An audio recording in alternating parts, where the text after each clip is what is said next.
Assalamualaikum warahmatullahi wabarakatuh. Perkenalkan, nama saya Risa Angelina Nurhaliza dengan NPM 1006063222019. Di sini saya akan menyampaikan suai medikasi flu dan batuk akibat perubahan cuaca.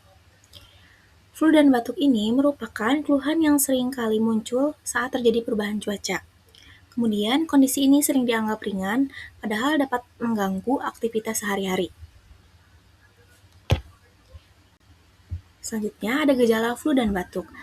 Gejala pertama, hidung tersumbat dan berair, kemudian bersin.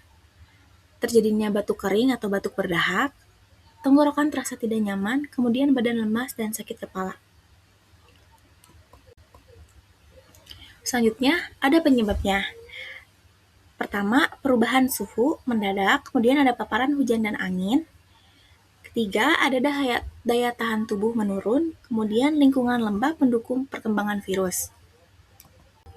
Selanjutnya, ada obat medikasi, bisa menggunakan antipiretik dan analgesik, seperti paracetamol, untuk menurunkan demam dan meredakan rasa nyeri.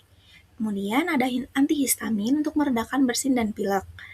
Dekongestan untuk mengurangi hidung tersumbat, dan antitusif atau ekspektoran untuk meredakan batuk kering dan berdahak.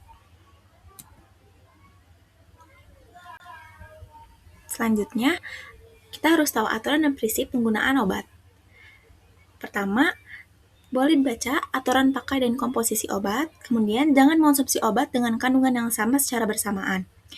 Kemudian, gunakan sesuai usia dan kondisi pasien. Hentikan bila muncul efek samping ya. Selanjutnya, kapan sih kita harus pergi ke tenaga kesehatan atau puskesmas terdekat? Pertama, ketika gejala ini tidak membaik selama 3-5 hari. Kemudian, demam tinggi berkelanjutan, terjadinya batuk yang disertai serta sesak napas atau nyeri dada.